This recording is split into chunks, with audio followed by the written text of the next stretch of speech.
Can we make two bikes out of one? So today's video, I've got two donated bikes here, both identical, one in a 16-inch frame and one in a 19-inch frame. Both have parts missing and both have problems. My original plan was to use the larger frame because I thought it was going to be a better size or more usable size, and then use the smaller 16-inch as parts. The problem I found is the seat post is stuck on the 19-inch, so that's not going to be an option currently until I get that seat post out. And going by the corrosion on the smaller bike, which has got its seat post up much higher, there's a lot of seat post in the tube, so I don't think that's ever going to come out. So we may have to revisit that. So the plan is at the moment, we'll use the small frame, get that one completed, although it's already got some issues, back wheels all buckled to hell, etc. I mean, both have got parts missing, so where it's not one's been used as a donor bike to make the other one complete, it's like there's almost like a third bike. Parts have been taken off of both of these bikes. So it's going to be a bit more restoration this time because there's a hell of a lot more rust in these bikes. I definitely think these things were sitting outside because there's just rust everywhere. They're meant to be aluminium frames, but they actually feel quite heavy. So maybe, I don't know, maybe it's just thick alloy tubing, I don't know, but they certainly don't feel like. But they're nice hybrid bikes, so I'm going to get one all completed, restored, all nice, and then what I'll do, if I can get the seat post out of the other one, I'm then going to have to visit the local bike library, see if I can get parts, and we'll see if we can get that one complete as well. So getting on the handheld, just get a bit more close up of what we're dealing with. Obviously everything is just sea solid, nothing works. We've got rust on the handlebars on both of them, because that was another thing, thinking well one might be better to use, but not the case. Obviously significant rust on seat post, all exposed metal. This particular bike has got a really badly buckled rear wheel, as you can see there. Just everything is just caked, either seized or absolutely gunged up with mud. There's bits missing, as you can see. We've got a chain ring off of that one. The larger one at the back, as you see, has got the brakes are missing. And they're not exactly the same. They seem to have different components as well, so they may not be the same age, but they look exactly the same model, so I don't understand why the specs are different. So yeah, we've got our work cut out. Let's get stripping. Getting the bike in the bike racks first, so I really want to try and take care of some of this rust. So I'm just going to use, well in this case I'm just using a degreaser, and we need some, where have I put it, oh yeah, aluminium foil, and we're just going to rub it. Now this one, I mean ideally some steel wool would be the way to go. This is great for getting rust off of chrome, but I just want to kind of take care of it. I mean it's not going to disappear, but we're going to eliminate it a bit, and hopefully what I'll do is I'll find some steel wool or whatever, and we'll get this taken care of properly, because this really needs like scratched right back. But as you can see, the aluminium foil, in fact, that's pretty much taken care of it. Can you see that? It's actually worked a bit better than I thought it would have done. So, win-win-win. Oh, gee. I'll tell you what, this is dry. So, you know what, I'm just going to start putting some lube in places now. I think it's going to need the soak. I probably should have actually done this already, just to get a bit of a head start, because everything is just so, I mean things are moving, but by heck everything is solid.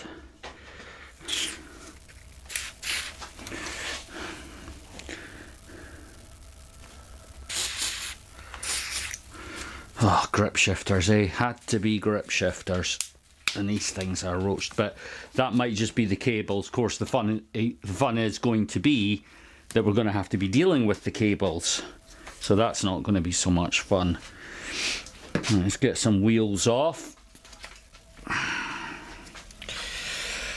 Of course, we'll, before we do, although this is not going to move, oh jeez, everything is cured, or not where it should be, like the chain, etc. Right, okay, we'll deal with that later on. because this one, yeah, this one's got the buckled wheel, so this is going to be off and then replaced. I am assuming, although I haven't checked, that the wheels are the same size from bike to bike. A reason why you shouldn't go by wheel size when you are sizing bikes. Don't go, oh, I need a 16-inch wheel bike. It's like, no, you need to go by the frame size. That's the way it works. Because many bikes will come on whatever 27.5, 26, whatever inch wheels, and you'll have different frame sizes. Even frame sizing, I know that these ones do have the frame size, and it is relevant because you've got the size from here to here. It's that kind. If you can imagine this wasn't a commuter bike and it had the top bar here, like a more traditional maybe bikes from like the 90s, early noughties. But as time's gone on, the bikes have come slacker here. You know, the top tube doesn't go there and there. It comes straight down. So if you start measuring frame height here to here, you're not getting a realistic size.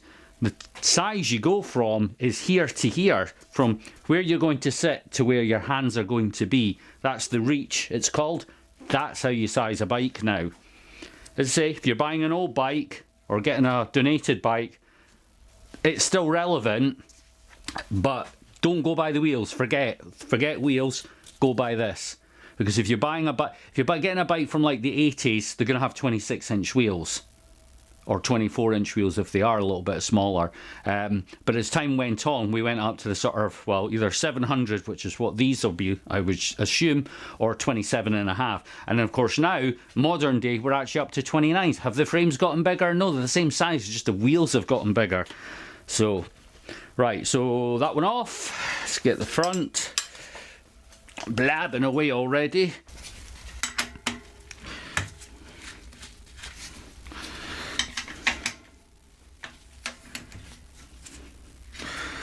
Everything's quite gummed up here. See, all the oil's all solidified.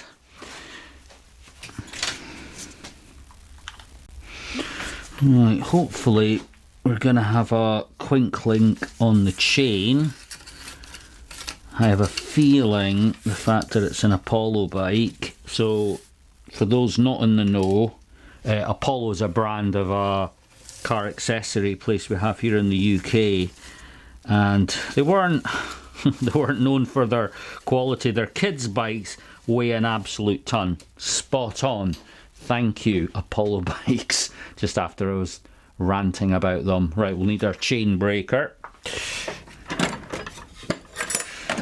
And just talking about Halfords, this is one of their basic £30 toolkits, which, although I've got much better tools now, I am still using a lot of their tools.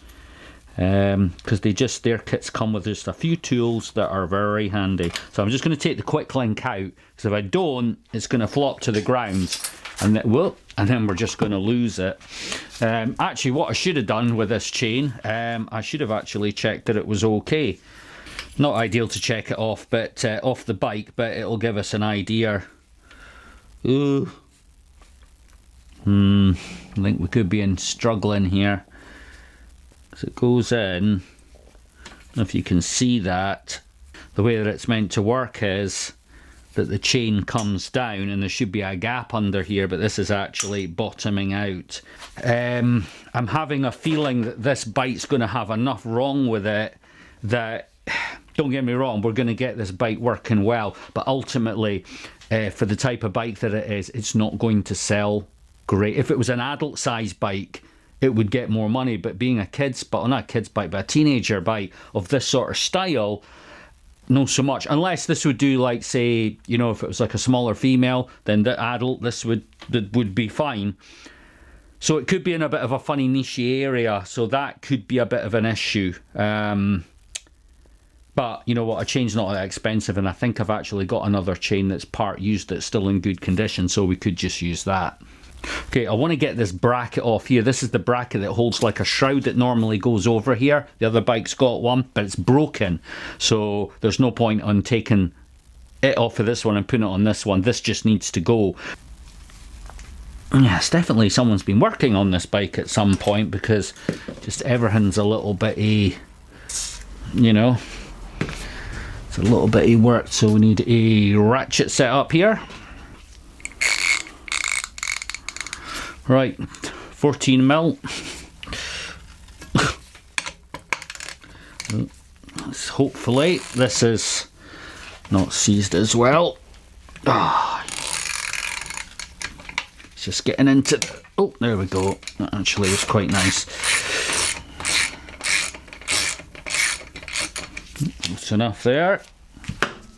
Now we're not going to need to, because the crank, I had to check that. The crank is nice, so there's no issues there. So all I'm going to need to do is just pop that off to get that bracket out. I'll be using my, once again, my Halfords puller. Just probably seen better days, but it just seems to work on so many bikes. They just seem to have that right size. So we'll need to use a spanner, or I'm just going to use an adjustable spanner. Don't really need a big one. Well, famous last words, of course.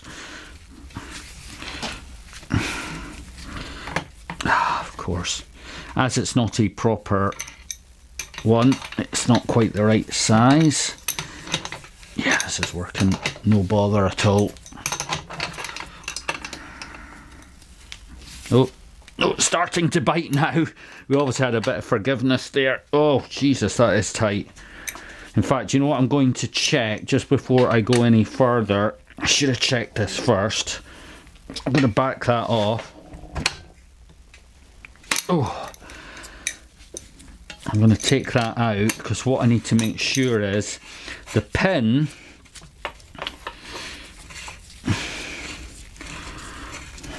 I mean, I'm sure we'll be alright, but yeah, so what you want to do is the pin that's going to be pushing into the crank can actually fit through the hole. Otherwise, all that's going to happen, you're just going to push into the, yeah, so that's alright, that can get through that hole and hit the crank. Otherwise, we would just be, well, pushing against the crank rather than pushing against the bottom bracket axle. Just make sure you get that in all the way. I have had instances of incredibly tight ones just actually stripping out the crank. And yes, we do have another set. I do, if it's possible, I do want to save the other bike as well. I really just don't like seeing any bikes going to landfill, which is actually where these two were probably going to end up, where they were going to get recycled, as in recycled, because there was so much wrong with them. And I said, look, I'll take the two away, make one good bike, and then worst case scenario, only one bike needs to be stripped down and the rest of it goes to, when I say goes to landfill, it doesn't go to landfill, but it gets recycled. The local bike library has a system where there's people that actually take all that away.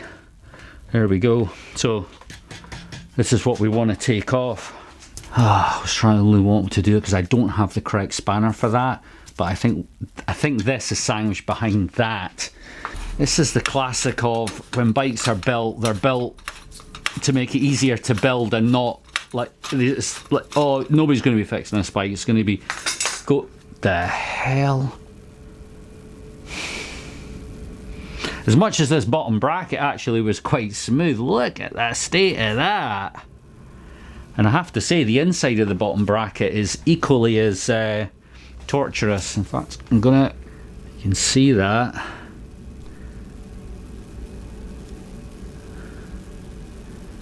There's like debris and all sorts. Right.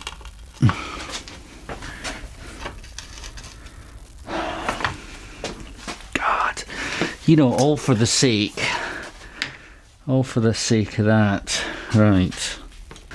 Hey, we're going to have a bit of a change of plan. Unfortunately, when I was taking the other side crank off, the thread in here has totally stripped out. I don't know why. I mean, there's a lot of corrosion inside there, so maybe this side is just seized on solid. Or it might have been my extraction tool possibly wasn't quite fitting in. It was tight to fit inside that square, but maybe it was just touching the edges. I don't know, but it's knackered. So what I've had to do, I've had to take the whole thing off now So what I'm going to do, I'm going to rescue the one from the other bike now. So the other bike is now starting to look like it's never going to see the light of day again. I'm going to take this bottom bracket out, which is obviously different, but I'm just having a think. Unless this is slack, I think I'm going to need my shifter. Oh Christ, that is slack. That popped off, no bother. There's no longer, service is no longer required. I'm just wondering as well if this is actually just overall a better bottom bracket. So this is a much, obviously the newer design. It's a cartridge type. Yeah, feels absolutely beautiful.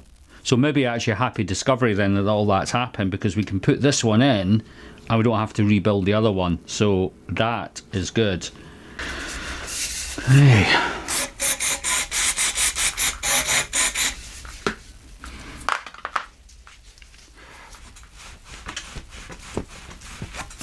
That's actually cleaning up quite nice. I thought it was going to definitely need the old wire brush, but actually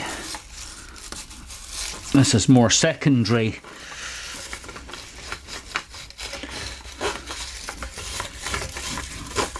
It's actually quite clean in there. Oh, actually saying that, a little bit of corrosion up the top.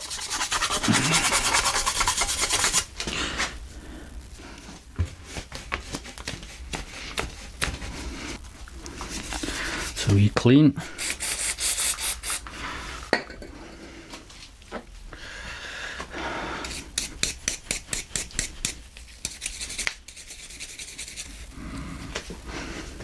Before I put it in permanently, I'm just gonna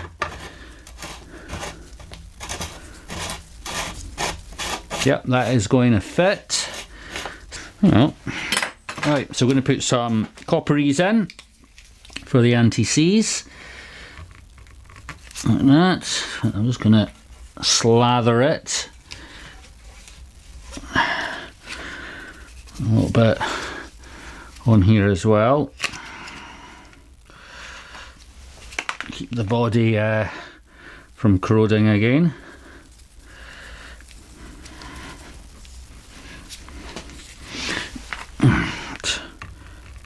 Right, bit there, so I'll take it in.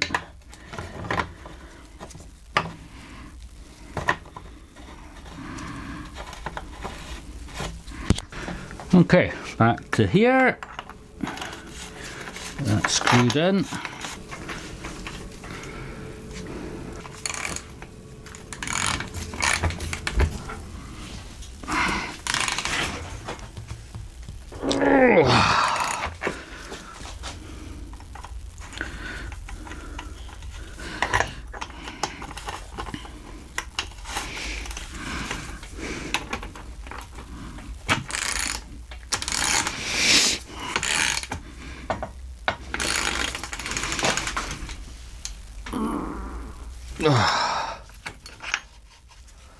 Oh, like a nut.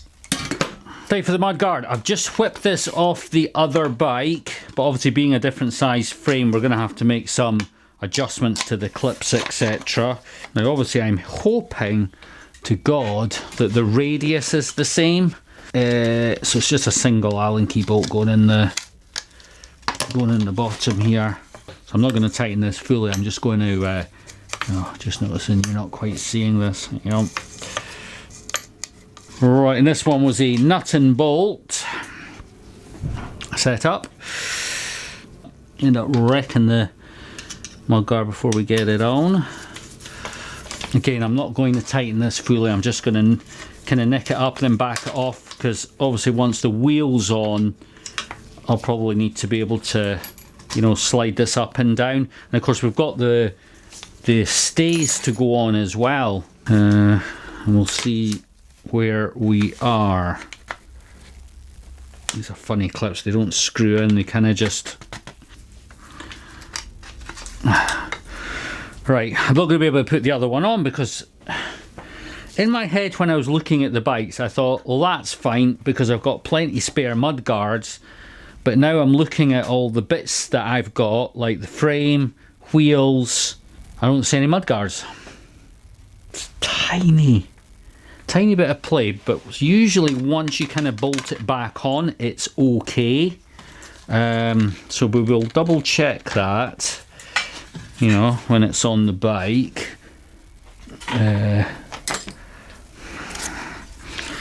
Right, of course, we've got to make sure we're going to get the wheel nicely trued position, because we have got both.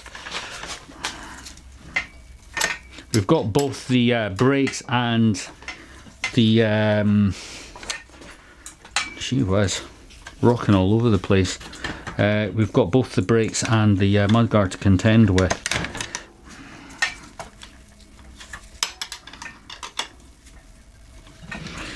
So let's just nick this up, get our spacing correct.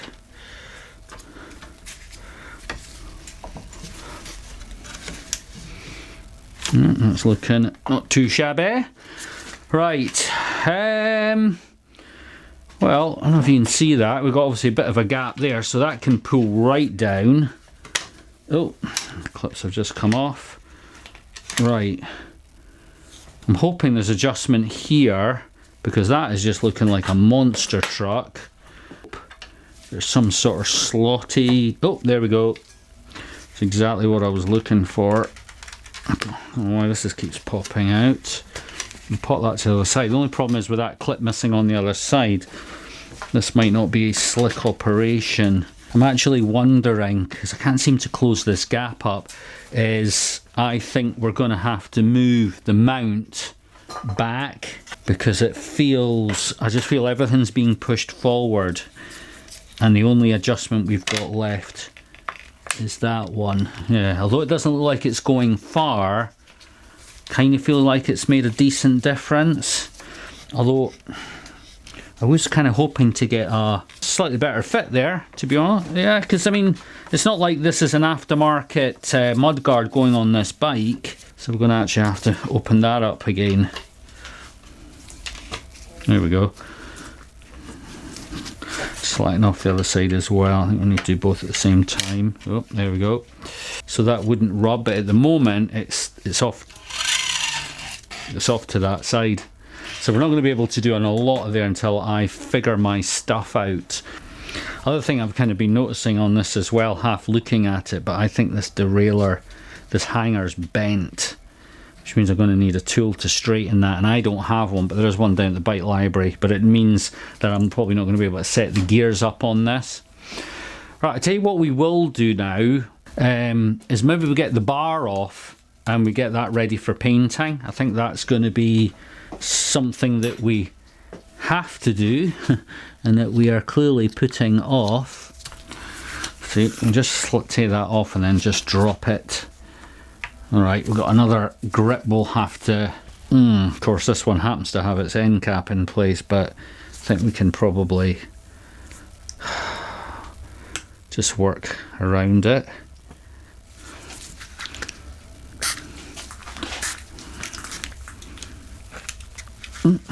Pumping it as we go. Let's see, just get the skewer down the side and work it.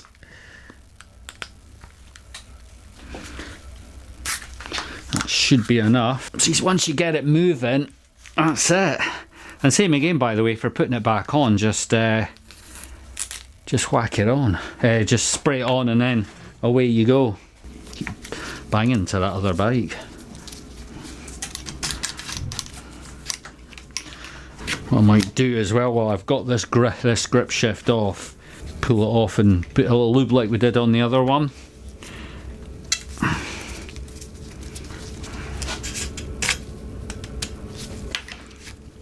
Sorry, blocking you there. Sorry, I keep standing in front of the light. Something else I will be doing in the new year once I get the workshop set up, cleaned, organised.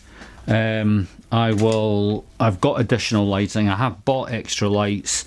At the moment I've only got the one fitted, which is the one that's behind me, which is causing all the shadows. We'll get that sorted. The only issue now for spraying these bars is right now it's below zero outside, which obviously I can't spray in. I'm thinking I'm going to have to find a way of of doing that. So they're quite rusty, these, so they're going to look great with a nice little bit of satin black. Might even strip it down properly to paint it. In fact, just take this off and out. Ooh, it's old school stock. Oh, of course, this will be the next thing. This will be bloody seized. Oh God, it feels like it is.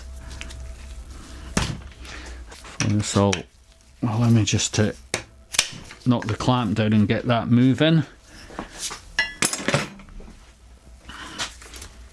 Oh, sorry, I had to take a break there because it was going on too long. So what I did was I put the bars back in, and then obviously, just like as if your wheel's out of alignment, just kind of locked the wheels between my leg and then just started twisting from side to side, and you just got like a wee creak.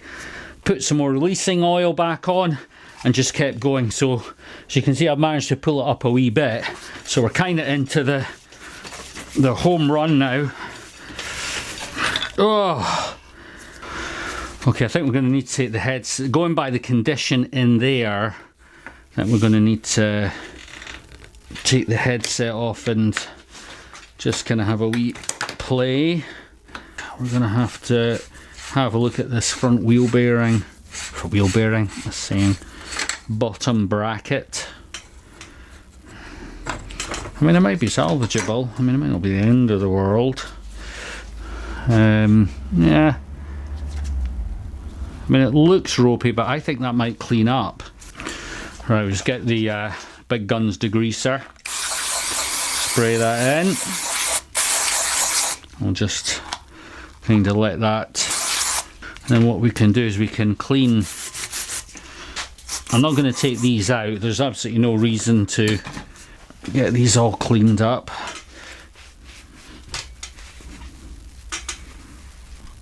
So the bearings have actually cleaned up quite nice, so I don't think we're going to have any problems there. I'm going to get these greased up, get them back in the frame. Give this a good squidge. Oh, stuff's so thick, it's so cold in here. Everything's just gone thick. Sorry if my hand's in the way. But oh, jeez. That was a bit of work.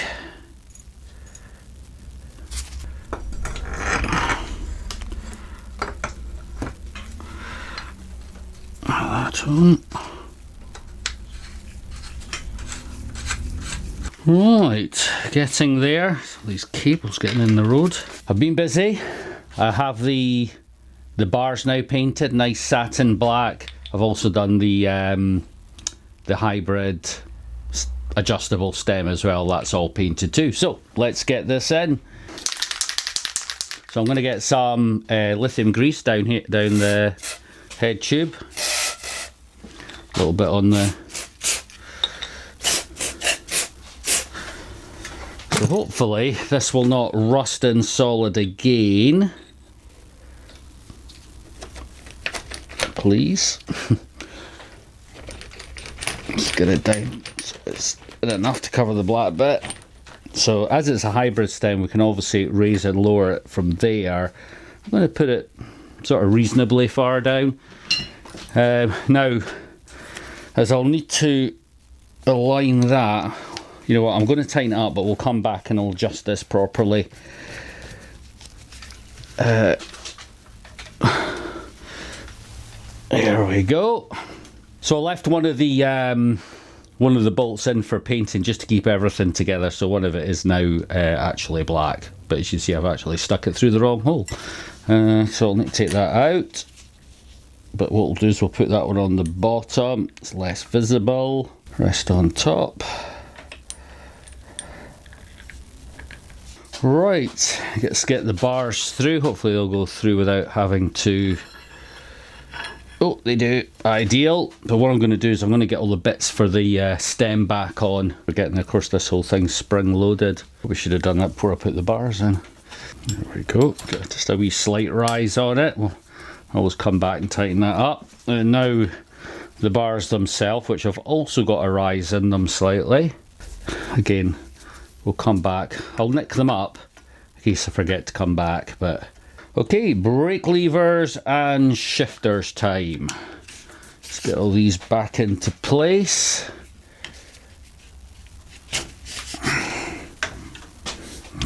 What we got?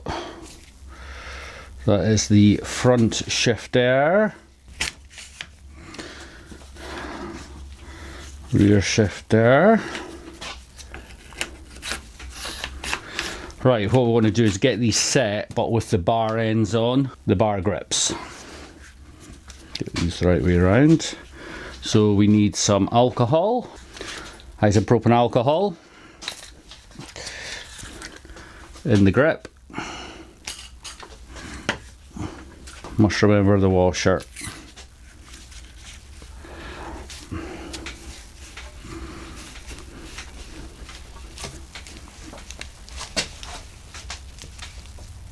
There we go. Kind of probably want it about there. Other side.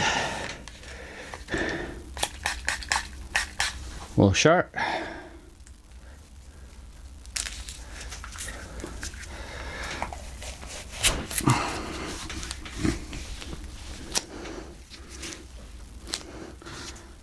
Back up a wee bit, because obviously the end cap will need to go flush. Right, looking not too bad. Let's get it tight. I'm going to do this first so that can spin around to suit. Otherwise, because the grips do actually dictate where that goes, because that bumps the bottom. So I want to put that there. Again, once I've got the bike on the ground, we'll come back and adjust that. So we want to get these married up so they're the same roughish angle.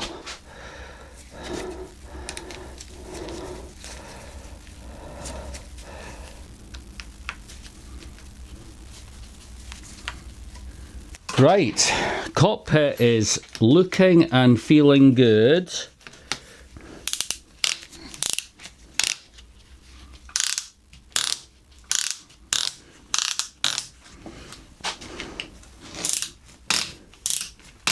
Still a bit stiff, but unfortunately there's not a lot we can do. Crank dam. A little bit of copperies there, just to stop any seizing in the long run.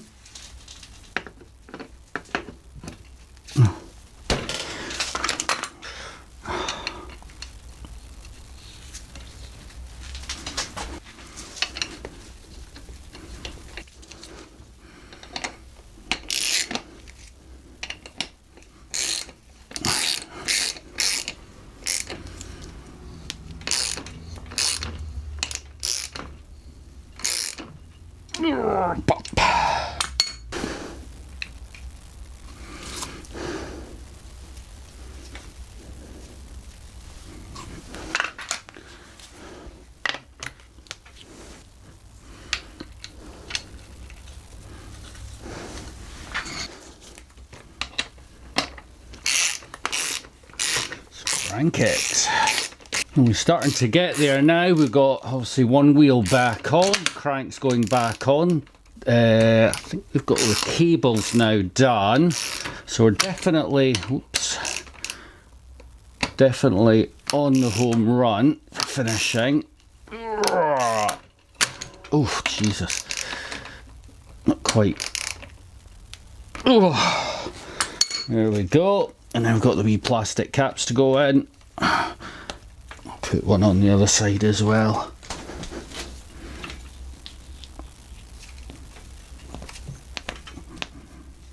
Boom. Okay, right, this chain is a little bit borderline. It's got life left in it, but I think what I'm going to do is put this chain on for the purposes of the video, but I think ultimately we're going to take it back off and put a new chain on, because I think this one's, I mean, it would depend on how much use the bike's going to get, of course, but I think if it does actually get some use, it's just not going to be, it's going to need to get changed quite soon. So think we'll preempt it, and I've just not got any, well, I've got a chain that's got a lot of life in it, spare, however, it's quite rusty looking, albeit mechanically it's fine. So you've got, so this one is worn but looks fine. Whoops, but yeah, it's just not, so this one looks the part. The other one, as you can see, it's kind of rusty looking, albeit this chain is literally like brand new. I'm going to put this one on, and as I say, I think once down at the bike library we'll get this changed. Okay, we get our chain doofer. Technical name for this, so we can, so this one hasn't got the chain, this has got the, remember they've got the little quick links in it. Yeah, it's an unusual link actually, how it's curved like that, but I'm assuming that that is how it needs to go. There we go. Now, I don't know if you remember, I did suspect that the derailleur was a bit bent. So we're either going to have to try manually straighten it, or again wait till I've got this down the library and then I can redo it. But if I remember right... Ooh, see? That is a bent derailleur hanger. Let's see if we can maybe just get to... The problem is this is probably thicker than this part, and I could end up pulling that out, which would be a bit of a, you know, stop gap. Okay, so I've just had a thought that I can take, albeit this is completely straightenable, but I don't have the tool, I could take the derailleur hanger off the other bike. Right, I'm going to take it off the other bike. I'm not going to film it because I'm just taking it off, but I'll show you it going back on here. In fact, I'll show you taking this off. That's what I can do. Actually, that was a bit slack. Although I would have picked that up in its final check. Let's see.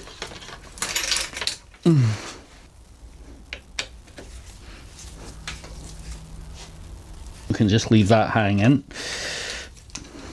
I'm hoping there's no damage to the actual derailleur itself, because that is just... Here we go.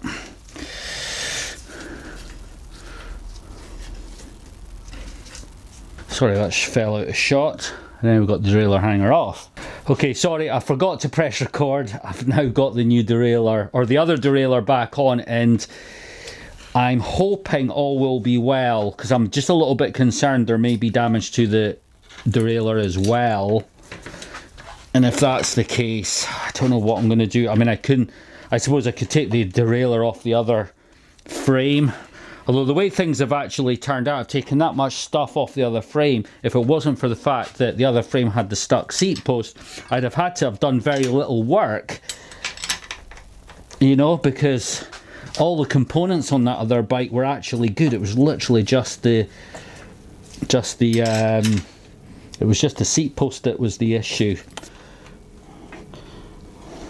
Oh, there we go.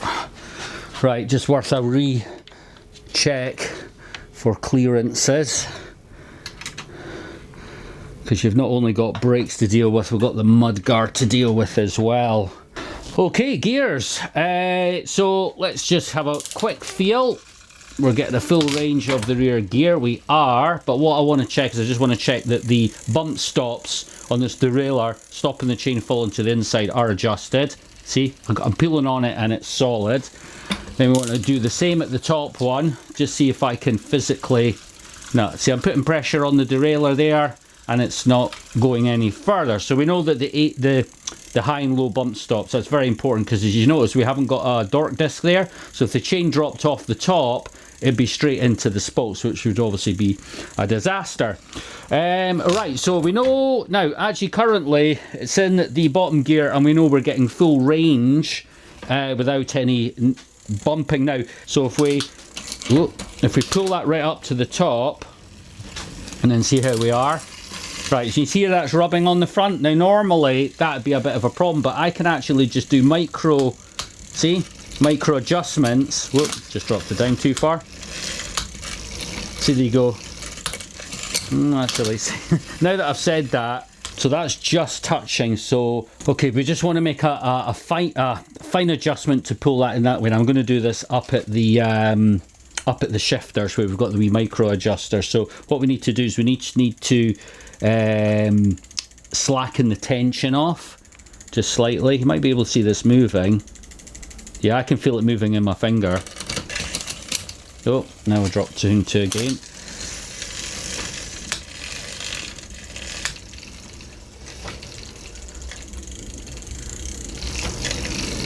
Right, there's a tiny tap every now and again, but I think that's okay. So we've got, so now we're just going to drop it down to the smallest gear at the back. Now we've gone back to having a very slight rub here, so we might just need to tighten this up slightly.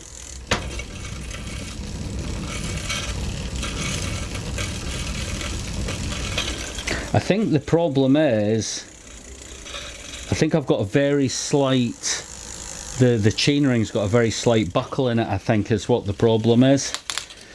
Let's drop down the middle, see we've got the full range of gears. We do. Then go down to the bottom one. The bottom. Now that's not dropping down. It could be probably the bump stops here are stopping it from going to the bottom one, so we can just slacken that off.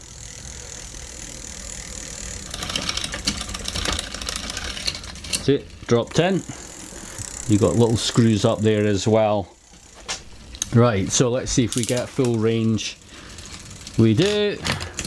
I mean, the smallest one and the middle one I would say are definitely the ones you want to get your adjustments right on. Right, I'm just gonna adjust that one again. There we go. Right, looking tickety-boo now. Now I was noticing the brakes just didn't feel 100%. As you can see, although they're pulling okay, they're all pulling from this side. So this brake lever is pulled all the way this way. So there's too much tension on this side, but I can also see the adjustment screw. See how it's almost all the way in? That's a bit of a sign that it's actually got too much tension on it. So what we can do, just as we're pumping the brakes, we just start slackening that screw off. And if you keep an eye on this side, you'll see that lever starting to come alive again. And what we want is kind of an even pull from both sides. Sometimes you might have to find that you go too far to get it to work, and then you got to screw it back again. So that's both sides actually throwing quite nice. But first, one thing I'm noticing is I've got a lot of travel. The brake lever's almost going to the bar before these brakes actually take hold. So in fact, what I'm going to do the brakes first, because that'll allow it to travel further. So on these ones, we just need to slacken them off at the wheel, at the mounting block. See, that makes them all wriggling around.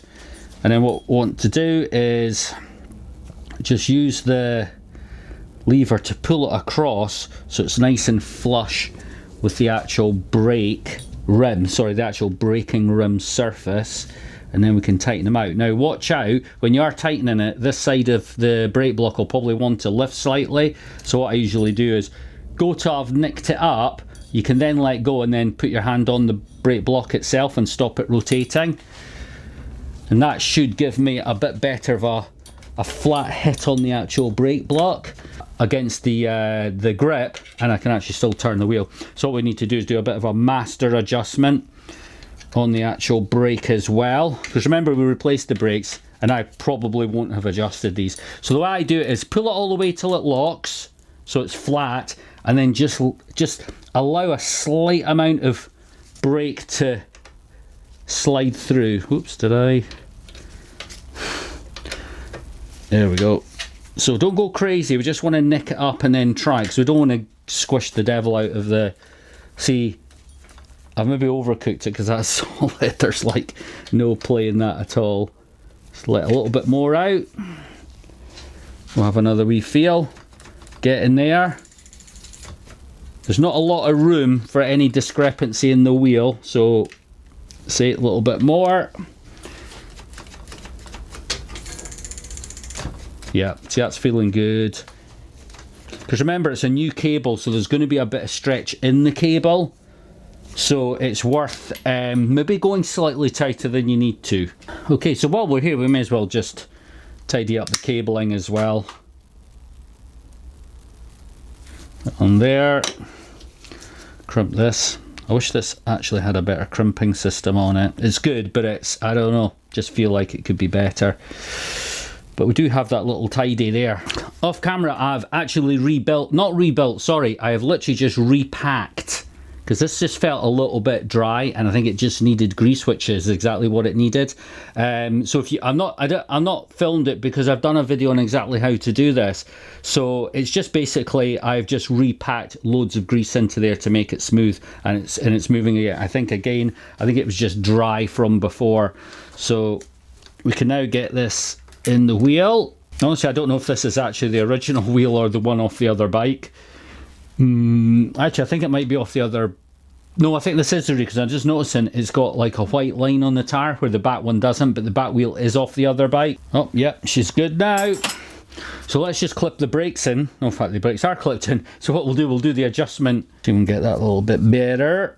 So obviously it's slack already. So as before, we want to pull all that through. Just put the doofer back on the brake.